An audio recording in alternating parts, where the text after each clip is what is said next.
Oil shake ಮಾಡಿ ಕುಡಿಬೇಕು. ತಗೊಳ್ಳಿ ಮೇಡಮ್. 100 ರೂಪಾಯಿ. ಕುದಿಬೇಕು.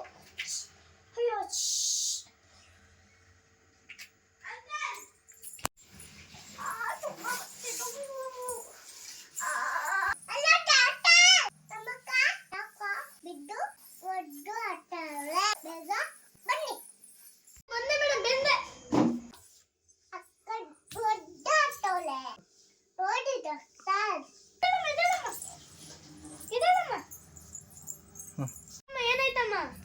ಯಾವುದೇ ನೋವು ಯಾವುದೇ ಔಷಧಿ ಕೊಟ್ರು ವಾಸಿ ಆಗುತ್ತೆ. ನಿನ್ಗೆ ಹೊಟ್ಟೆ ನೋವಿಗೆ ಹೊಟ್ಟೆ ನೋವೇ ಔಷಧಿ ಕೊಟ್ಟಿದ್ದೀನಿ. ಏನಾಯ್ತು ನಿಂಗೆ? ಅಯ್ಯೋ ಡಾಕ್ಟರ್, ನೀವು ಔಷಧಿ ಕೊಟ್ಟಿದ್ರಲ್ಲ, ಅದಕ್ಕಿಂತ ಮುಂಚೆ ಶೇಕ್ ಮಾಡಕ್ಕೆ ಕೊಟ್ಟಿದ್ರಲ್ಲ, ನಾನು ಮರ್ತುಬಿಟ್ಟೆ. ಅದಕ್ಕೆ ಈಗ ಹೊಟ್ಟೆ ಶೇಕ್ ಮಾಡ್ತಿದ್ದೇನೆ. ಅಯ್ಯೋ ನಿಮ್ಮ